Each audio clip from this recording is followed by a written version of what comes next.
जब नसीम शाह पिच पे खड़े थे तब भी लग रहा था कि पाकिस्तान ये मैच जीत सकता है। कैसे हारा समझ से बाहर है। मुझे लगता है कि सिर्फ एक ही वजह है, वो ये है कि पाकिस्तानी क्रिकेटर्स को खुद को बिलीव नहीं है कि वो ये मैच जीत सकते थे। ट्रस्ट मी, ये मैच हारना पाकिस्तान का नहीं बनता था।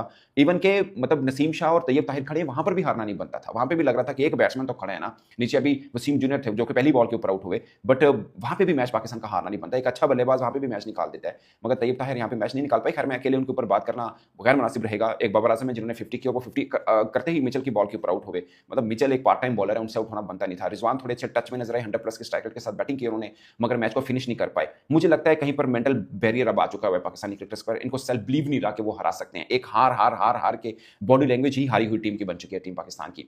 अगरचे हम न्यूजीलैंड में 2016 में भी हारे, 3 मैचेस की सीरीज थी, एक मैच बारिश वजह से नहीं हो पाया, 2-0 से हारे।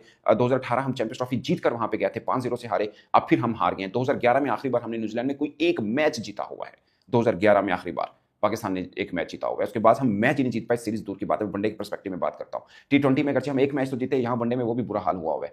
हम आई डोंट नो इस गिरी हुई टीम को अब उठाएगा कौन। आई डोंट नो इस टीम मतलब अपने नए लड़कों को T20 में ट्राई आउट कर लिया, पुराने लड़के फिर दोबारा लेके वनडे में ट्राई आउट कर लिया। न्यूजीलैंड के इतने बड़े बड़े नाम इस टीम के साथ जुड़े नहीं हुए, इवन के जो BC लेवल की टीम थी उसमें भी कुछ प्लेयर नहीं खेल रहे हैं, उसके बावजूद हम नहीं जीत पा रहे हैं। मतलब फर्गूसन नहीं है, मैथेरी नहीं है, सेंटनर नहीं है, रचर नहीं है, केन विलियमसन नहीं है, गिनते जाएं कितने प्लेयर नहीं है इस टीम के साथ खेले। हमारी आपने अगर वर्ल्ड कप भी कल खेलना हो तो यही टीम भेजेंगे जो आपने यहाँ पे भेजी है, तो क्या बनेगा? कैसे उठेंगे हम, कैसे हम आगे बढ़ेंगे? I don't know. ये 2023 के बाद पाकिस्तान टीम का ऐसा डिपेकल आता जा रहा है कि दोबारा उठने का नाम नहीं ले पा रहा। अगरचे आज नसीम शाह ने मतलब 50 कर ली है अपनी बॉलिंग की, मगर नसीम शाह के ऊपर मैं दो क्रिकेटर्स के ऊपर आऊंगा। एक हमारी बॉलिंग पर्सपेक्टिव जो हमेशा हम मतलब होते थे बॉलिंग अच्छा खेलती रही और ये वो सब चीज़ें हैं, बट आपको याद है इंडिया के खिलाफ मैच में इंजर्ड हुए थे नसीम शाह, तब वो उनका 14वां मैच था, उसमें 32 विकेट ले चुके थे। 14 मैचेस में 32 विकेट थी नसीम शाह की उस वक्त, जब वो इंजर्ड हो गए थे, फिर वर्ल्ड कप नहीं खेल पाए थे। अब उनकी 50 विकेट्स मुकम्मल हुई हैं, फिर 14 मैच वो खेल चुके हैं, यानी पहले 14 में 32 विकेट, अगले 14 में 18 विकेट्स। कितना बड़ा डिपैकल है। मेन हमारे बॉलर हैं, अगरचे बैटिंग थोड़ी बेहतर की उन्होंने, बट एज ए बॉलर की बात कर रहा हूं। बाबर आजम का देखें, नेपाल के खिलाफ आखिरी 100 है, 26 इनिंग्स खेल चुके हैं उसके बाद बाबर आजम, 26 इनिंग, कोई 100 नहीं आया। शायद 9 50s हैं बाबर आजम की, और टोटल एक 882 रन की हैं, 9 50 हैं, मगर 32-35 की एवरेज बनती होगी, 38 की एवरेज बनती है जी बाबर आजम की। उसके बाद 38 की एवरेज, वो नेपाल के खिलाफ आखिरी 100 किया हुआ है। 26 इनिंग्स गुजर चुकी हुई हैं बाबर आजम की, अगर आखिरी 10 में 5 50s हैं। साउथ अफ्रीका में भी 3 वनडे मैच खेले, 2 50 की, यहाँ पर 3 वनडे मैच खेले, 2 50 की, एक न्यूजीलैंड के खिलाफ अभी चैंपियंस ट्रॉफी में की। मगर बाबर आजम मतलब इसलिए कह रहा हूँ, देखिए एक प्लेयर के ऊपर बात करना गैर मुनासिब है, मगर बाबर आजम वो खिलाड़ी जो पक्षों को हमेशा जीत दिलाते रहे हैं। अब बाबर आजम रन बड़े नहीं कर पा रहे हैं, मैच फिनिश नहीं कर पा रहे। बाबर और रिजवान दो हैं, अगरचे बाकी भी बल्लेबाज ही हैं, सलमान आगा T20 के कप्तान है, मगर इन दोनों के ऊपर इसलिए पड़ता है कि हम मुसलसल जीत दिलाते रहे हैं, बॉलिंग अच्छी चलती रही है। आज आकर फिर पाकिस्तान जीत नहीं दिला पाई है, तो यही सब चीजें निकलेंगी कि यहां से हारे वहां से हारे। बट अनफॉर्चुनेट यहां से हारना, मैं कभी भी नहीं मानता था कि पाकिस्तान ये मैच हारेगा। ट्रस्ट मी, वैसे तो पाकिस्तान जब पहला वनडे मैच हारा था उसके बाद मैं बिलीव था कि पाकिस्तान अगले दोनों मैच जीतेगा, क्योंकि न्यूजीलैंड की इस टीम के खिलाफ जीतना बनता है दोस्तों। फ्रेंकली स्पीकिंग, मेरा ये मानना है कि एशिया कंडीशन में हम अच्छा नहीं खेलते। हम ऑस्ट्रेलिया को ऑस्ट्रेलिया में हराया, हमने साउथ अफ्रीका को साउथ अफ्रीका में हराया, तो मुझे लगा कि सीना कंट्री के अंदर तो हम वनडे पर्सपेक्टिव में अच्छी टीम है। यकीन माने हाथ खड़े हैं, कोई लॉजिक नहीं है, कोई जवाब नहीं पेश किया जा सकता इस टीम की हार का, इस तरह से हार का। ट्रस्ट मी, अगर से बॉलिंग को थोड़े रन हुए, सब चीजें हुई हैं, वो वनडे के अंदर मिचेल हैं, वो अभी ब्रेसवेल हैं, ये 2 अच्छे खेल रहे हैं। बेन स्टेयर्स ने 2 मैचेस में के पहले में पांजा लगाया उसने, दूसरे के अंदर भी जबरदस्त उसने बॉलिंग की है। तो कहां पे मतलब 2-3 खिलाड़ी हैं जो जुड़ के, पहले T20 में टीम सेफर्ड जुड़ गए, वनडे के अंदर मिचेल हैं, ब्रेसवेल हैं और बेन स्टेयर्स हैं, ये जुड़ गए। और मजे की बात यह है कि पाकिस्तान की टीम मैनेजमेंट को उठाकर देखें, सबके सब आपको बॉलिंग मिलेंगे, अगरचे अब यूसुफ जुड़े हुए हैं, बट बॉलिंग कोचेज ज्यादा मिलेंगे, मगर बॉलिंग ही है पाकिस्तान की जो ऊपर नहीं आ रही है। एक बॉलिंग मतलब भर नहीं पा रही, रन हो गए, उसके बावजूद मुझे लगता है कि मैच हम जीत सकते थे। आज का विकेट मुझे लगता है कि बाउंस नहीं था, वो जो हम एक T20 जीते थे ना एडन पार्क के अंदर, ऑकलैंड के अंदर, वहां पर भी बाउंस नहीं था, इसलिए हम जीते थे। यहाँ पे बाउंस नहीं था, इसलिए मुझे उम्मीद थी कि ये मैच हम जीत सकते हैं। सिचुएशन काफी क्लियर थी। आई डोंट नो, मतलब किसी ने बीच में अगर मैच देखा हो जब बाबर आजम खेल रहे थे तो उनको लगा होगा यार पाकिस्तान जीत जाएगा, यहाँ पे मसला ही नहीं है। फिर ऐसे ही आधा पौना घंटे के लिए गायब होकर वापस आएंगे तो मैच आपको नजर आएगा कि यार एकदम ये क्या हुआ, हम अब जीत भी नहीं पाते हो। आई विश के ये गलत साबित करें, आई विश के ये आज कमाल कर दें, आई विश के आज एक आधा बंदा, आज किताबी प्लेयर अब्दुल्ला शफीक साहब सेंचुरी मार जाएं, आज द किंग बाबर आजम साहब आज कोई सेंचुरी मार जाएं, और हमारे कप्तान रिजवान साहब आज कुछ कर जाएं। टीटी भाई ने 2 कैच छोड़े, आज एक कैच पकड़ा, लेकिन टीटी ने 2 कैच छोड़े भी हैं, तो टीटी भाई कुछ कर जाएं। तैयब ताहिर साहब, मेरा मतलब है टीटी वो नहीं जो ट्रेनों में होता है, तैयब ताहिर का निकनेम है। और कौन है, और जो है वो इमामुल हक साहब हैं, उनका जो है ना वो कम बैक हुआ है पाकिस्तान की ODI टीम में, आज इमाम भाई जो है ना वो सेंचुरी कर दें। और कौन रहता है पीछे, सलमान अली आगा भाई हैं, वो सेंचुरी स्कोर कर दें। 6 सेंचुरियाँ तो मैंने गिनवा दी हैं, और 6 जो कोई गद्दा बंदा भी कर ले तो मैच जीत जाएंगे। राना फ़हीम अशरफ हैं, फिर 50 कर जाएँ, नसीम शाह हैं, वो भी 50 कर जाएँ, तो ऐसे 550 स्कोर कर लेंगे भाई, हम कर सकते हैं। हमारा किंग भी कर सकता है और हम भी कर सकते हैं। अफसोस हुआ है कि हम जो है ना वो एक डिफेंसिव माइंड सेट वाली टीम बनते जा रहे हैं, कसम खुदा की। अटैकिंग क्रिकेट खेलने वाली नेशन डिफेंसिव क्रिकेट खेलते जो है ना वो खेलती जा रही है। और एक बंदे ने लिखा है कि 3-0 लोड हो रहा है। भाई मुंह चंगा ना है ना तो गल पैड़ी नहीं करी थी, उम्मीद रखो। मैंने बोला ना, अब्दुल्ला सेंचुरी कर सकता है, इमाम सेंचुरी कर सकता है, बाबर सेंचुरी कर सकता है, रिजवान सेंचुरी कर सकता है, आगा सेंचुरी कर सकता है, टीटी सेंचुरी कर सकता है, राणा फ़हीम 50 कर सकता है और नसीम शाह 50 करता है और वसीम जूनियर भी 30-32 कर सकता है। हिसाब ला की ना स्कोर बंदा है, वो स्कोर है, टेंशन ना ले। पाकिस्तान क्रिकेट टीम के जो बल्लेबाज है ना वो आज रिस्पॉन्ड करेंगे। आज वो हम जो मीडिया वाले जो हम उनके ऊपर तनकीद करते हैं ना, आज वो हम सबको गलत साबित करेंगे। और आज वो यहाँ माउंट मगनाई से, मैं दिखाता हूँ आपको माउंट मगनाई का इस वक्त क्या हालात हैं। आज वो यहाँ से सुरखरू होके जाएंगे। ये देखें, ये माउंट मगनाई है, ये यहाँ से आज सुरखरू होके जाएंगे, ठीक है। तो या ना हो कि अगले 2 मैच भी आला मैच भी हार के ना तो ऐसे रेड़े होते हैं क्रिकेट टीम ला के जाइए। अच्छा, ये है माउंट मगनाई भैया। ये आप फ़ैन देखने बड़ी तादाद में यहाँ पर मौजूद हैं और माउंट के अंदर जनाब ये मैच हुआ है और पाकिस्तान टीम जो है वो कुछ देर बाद बारी लेने के लिए आ रही है। लेकिन भाइयों, आपके भाई का जो है ना वो सबसे बड़ा स्टांस यही है कि हमने टॉस जीत के पहले क्यों वारी नहीं लिया है। एक बंदे ने लिखा है कि I have been watching you. ये प्रिंस बिश्नोई हैं, शायद लॉरेंस बिश्नोई के कुछ लगते होंगे। ये बोलते हैं कि I have been watching you since Asia cup 2013 but I have never seen you happy till date. Lawrence Bishnoi के कज़न प्रिंस बिश्नोई भाई, मेरी बात सुने। एशिया कप के अंदर ही हमारी बॉलिंग के अंदर एक थोड़ी सी ना वो एक जान बाकी थी और उस टीम के अंदर जान बाकी थी। उसी एशिया कप से ही जब कप्तानी की लालचें पाकिस्तानी टीम में घुसी है ना, उसके बाद ये सब कुछ हुआ है। अगर पाकिस्तान टीम में उस वक्त कप्तानी की लालचें ना घुसती और उस वक्त पाकिस्तान क्रिकेट टीम जो स्मूथली चल रही थी, जिसमें कप्तानी के उम्मीदवार आना शुरू हो गए, तो तब से ही हम रो रहे हैं। तब से ही हम इस टीम के लिए चाहते हैं कि ये टीम कुछ करे, ये टीम जीते। हम भी खैर खाएं इस टीम के, हमें भी कुछ शौक नहीं है कि हम इस टीम के बारे में जनाब रोना धोना लगाएं या कोई इस टीम के बारे में इस तरह से रोज़ आके कुछ करें। जब इस टीम जो है वो कुछ नहीं करती है तो उसके बाद फिर हम इस टीम के बारे में अपने दिल की भड़ास निकालते हैं। आप देखिए ना कि दुनिया की बाकी टीमें आगे की तरफ बढ़ रही हैं और हम जो है ना वो पीछे की तरफ बढ़ रहे हैं। तो इसलिए उसके ऊपर बतौर रिपोर्टर, बतौर जर्नलिस्ट मैं क्या बोलूँ, मैं हैप्पी रहूँ कि ठीक है 264 रन खा लिए, आई एम हैप्पी। पिछला वनडे मैच हार गए, आई एम हैप्पी। पहले वनडे मैच में नेपियर में हमने माशाल्लाह 344 रन खा दिए तो मैं कह दूँ कि आई एम हैप्पी। 4-1 से आप T20 सीरीज हार गए, मैं कहूँ I am happy. Champions trophy में 3 दिन में टूर्नामेंट से आउट हो गए तो मैं कहता हूँ आई एम हैप्पी। ऐसे कैसे हैप्पी हो सकता है? हैप्पी का तो आपको फिर पता ही है ना कि बंदा हैप्पी कैसे होता है। हैप्पी यही होता है कि पाकिस्तान टीम के अंदर अच्छा परफॉर्म करे। और मैं कल भी मैंने स्टोरी ये की थी कि बाबर आजम जो है उनकी पाकिस्तान की T20 साइड के अंदर वापसी के हवाले से एक लाइफ लाइन क्रिएट करने की इत्तलात आई हैं हमें, उसके ऊपर भी मैंने स्टोरी की है। तो देखिए, अगर आज वो टीम का हिस्सा नहीं है T20 साइड का, अगर रिजवान से 6 महीने बाद T20 की कप्तानी वापस ली गई है तो आखिर वो कुछ गलत कर रहे थे तो उस बुनियाद के ऊपर उनसे T20 कप्तानी ली गई है और बाबर को T20 से हटाया गया है। अगर वो अच्छा कर रहे होते तो उनको कौन हटाता? तो इसलिए हम इनसे तवक्को करते हैं कि ये अच्छा करें, दुश्मन नहीं है हम इनके भैया। और सवाल अच्छा जी, अगर साइंस का नाम बता दो पाकिस्तान के फर्स्ट बॉलिंग करवाने का मशवरा देता है। साइंसदान का, उस साइंटिस्ट का नाम, मैं आज प्रेस कॉन्फ्रेंस का इंतजार कर रहा हूँ कि कोई प्रेस कॉन्फ्रेंस करने के लिए आए और आपका भाई ये सवाल करे। मैं तो ये सवाल उठा रहा हूँ कि वो साइंसदान कौन है जो भाईजान ये फैसला करता है कि पाकिस्तान पहले बॉलिंग करेगा। और माशाल्लाह जब बॉलिंग करते हैं तो आपके सामने ही है, फिर बहुत स्कोर खा लेते हैं। या तो फिर ना न्यूजीलैंड को 200 पे आउट करें और इजाज वसीम को गलत साबित करें कि ऐसे ही बोलता रहता है। जब आप नहीं कुछ करते हो तो फिर उसके बाद हमने बात तो करनी है और बात करना हमारा काम है। मुझे तो दुख है इस बात का कि ये जो फैसला किया गया है कि जनाब हमने बॉलिंग पहले करनी है, इसलिए कि कल यहाँ बारिश होती रही, ओवरकास्ट कंडीशन है। इस बुनियाद के ऊपर आपने जनाब पहले बैटिंग करने से आप घबरा गए, या आपको डर है कि आप 200 पे आउट हो जाएंगे, या आप ये कह रहे होंगे कि यार ये जो क्रिकेट मैच है ना इसको बजाय के 4 घंटे में खत्म हो, इसको 6 घंटे में खत्म करवाना है। कहीं प्रोडक्शन वाले तो नहीं कहते कि नहीं पाकिस्तानियों तुसी पहले ना खेलना, तुसी पहले खेले तो तुसी 25 ओवर 150 आउट हो जाओगे, अगली टीम 10 ओवर कर लेगी तो मैच जल्दी मुक जाएगा, ऑन एयर टाइम वेस्ट चला जाएगा। कहीं ये चक्कर तो नहीं है? क्यों ऐसे मीम्स आपके बन रहे हैं? क्यों आपके साथ ऐसा मजाक किया जा रहा है? क्योंकि आप फैसले ऐसे कर रहे हो।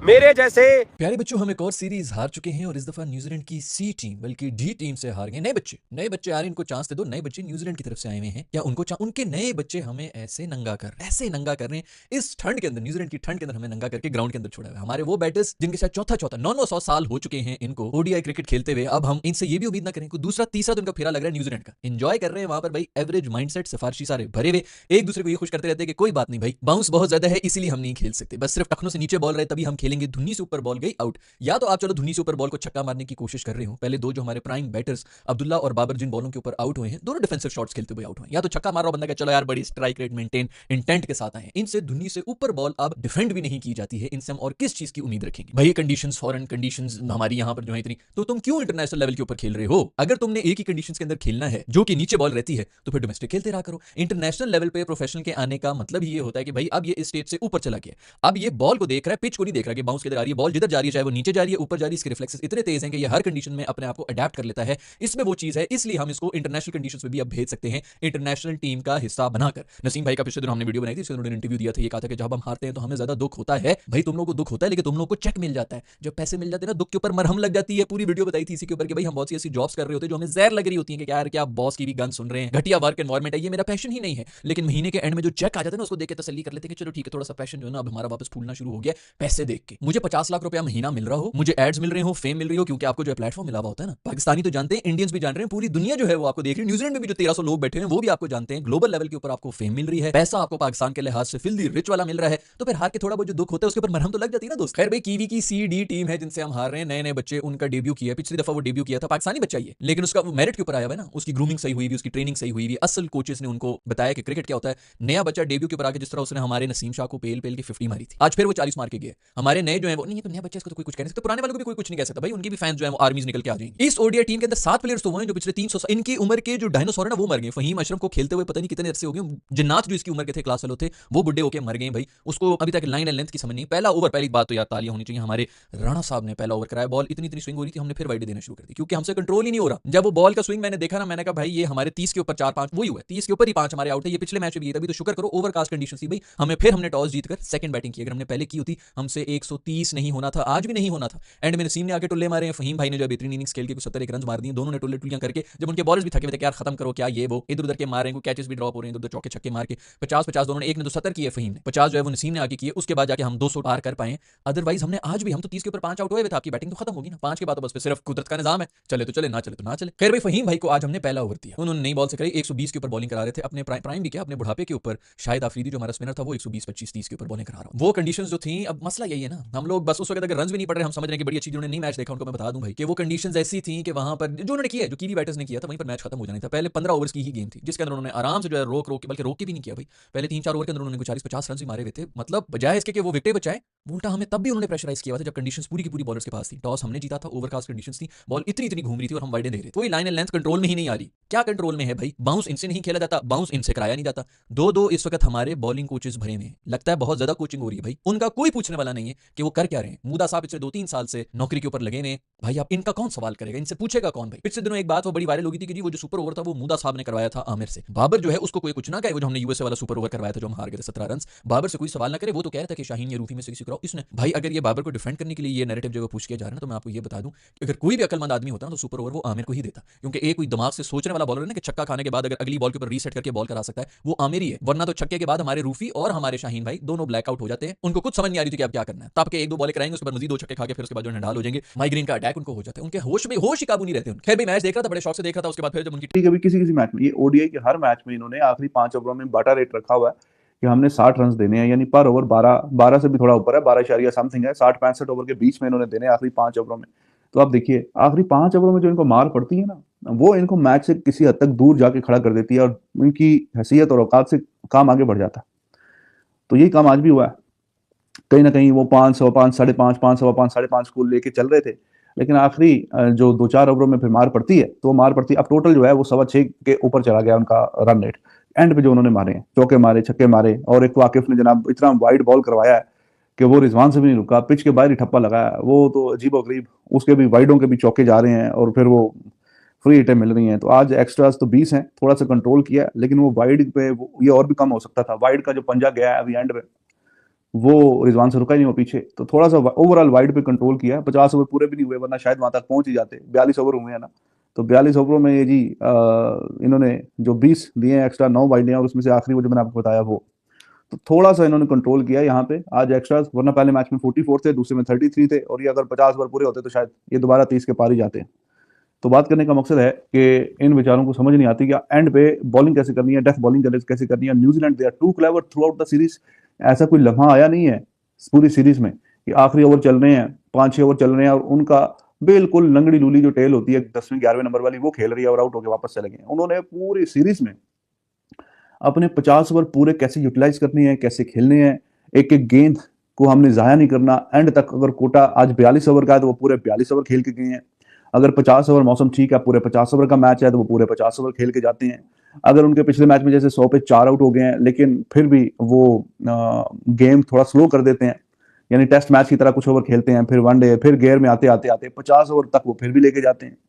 तो ये न्यूजीलैंड की खासियत रही है इस पूरी सीरीज में। और कि उनको जब भी बीच में थोड़ा सा अगर ट्रबल कॉज हुई भी है तो वो उन्होंने वापसी जो कम बैक किया ना वो धड़ल्ले से किया। तो 50 ओवर पूरे कैसे खेलने हैं ये भी उन्होंने इनको बताया, और आखिरी ओवरों में फिर कुटाई कैसे करनी है वो भी उन्होंने थ्रू आउट द सीरीज ही बताया हमें पाकिस्तान को। पाकिस्तान के bowlers they were unable to take all their wickets in any match, के सारी आउट करती हैं। ऐसा हुआ नहीं, और इनसे रन्स का जो फ्लो है वो कंट्रोल नहीं होता। रन्स का जो फ्लो है ना वो बड़ा जरूरी होता है कि वो कंट्रोल हो जाए, लेकिन नहीं, वो इनसे बेचारों से इनकी बस की बात नहीं, इनको पता नहीं चलता। तो खैर सबसे जो अच्छी बारी फिर मुझे तो ये ब्रेसवेल की लगी है जो एंड पे आई है।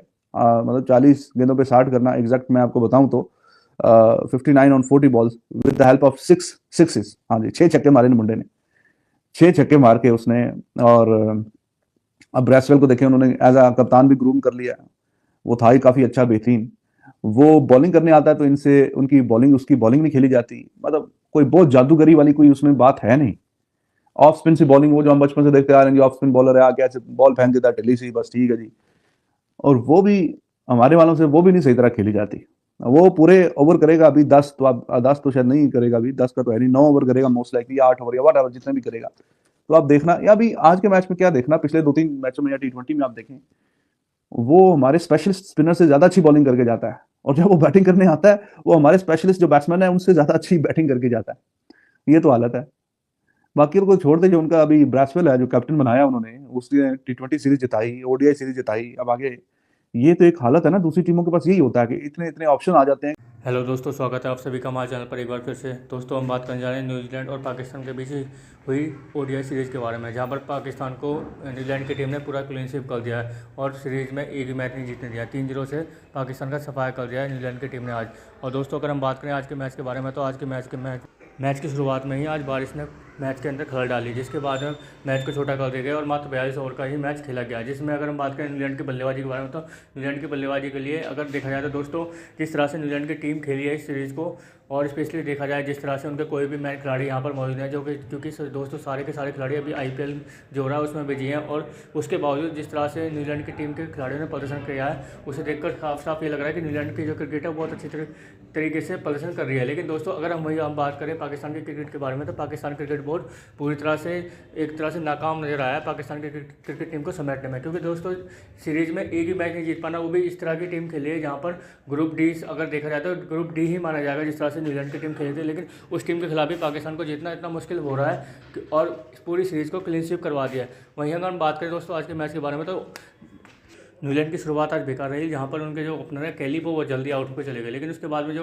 वन डाउन और ओपनर जो थे उन्होंने बहुत अच्छी साझेदारी करते हुए, जहाँ पर रे मारियो ने एक अर्धशतक लगाया जो उनके कैरियर का पहला अर्धशतक है इंटरनेशनल क्रिकेट में। वहीं अगर हम बात करें कप्तान मिचेल ब्रेसवेल की, तो मिचेल ब्रेसवेल के लिए ODI सीरीज़ कह लीजिए या फिर T20 सीरीज़ कह लीजिए, दोनों ही सीरीज़ बहुत ही बढ़िया गई हैं। और लिहाजा देखा जाए तो दोस्तों कप्तानी के तौर पर भी उनकी सीरीज़ बहुत अच्छी गई है, क्योंकि जिस तरह से उन्होंने T20 में कप्तानी की थी और उसके बाद में पूरी सीरीज़ को जीता था, उसके बाद में आज ODI की सीरीज़ को भी उन्होंने क्लीन स्वीप कर दिया है। वहीं अगर बात करें दोस्तों न्यूजीलैंड की बल्लेबाजी, तो हेनरी निकोल बहुत ही ज़्यादा शानदार प्रदर्शन करते हुए दिखाई दे रहे थे। लेकिन दोस्तों एक आकिब जावेद की गेंद पर वो आउट होकर चले गए। लेकिन उसके बाद डैनियल मिचेल जो हमेशा से ही न्यूजीलैंड की टीम की रीढ़ की हड्डी माने जाते हैं पिछले कुछ सालों से, जो बैटिंग लाइनअप है, उन्होंने भी अच्छा प्रदर्शन किया। उसके बाद में दोस्तों अगर हम बात करें, न्यूजीलैंड की टीम पूरे 42 ओवर में 264 रन बनाने में कामयाब रही, और जो एक इस पिच पर अच्छा टोटल भी था, क्योंकि पाकिस्तान की टीम को देखते हुए उनके लिए काफ़ी ज़्यादा टोटल माना जाएगा। तो दोस्तों आगे देखते हैं वीडियो में क्या होता है। मैच फीस जो है वो ODI की 7 लाख रुपीस फ्री में मिलती है।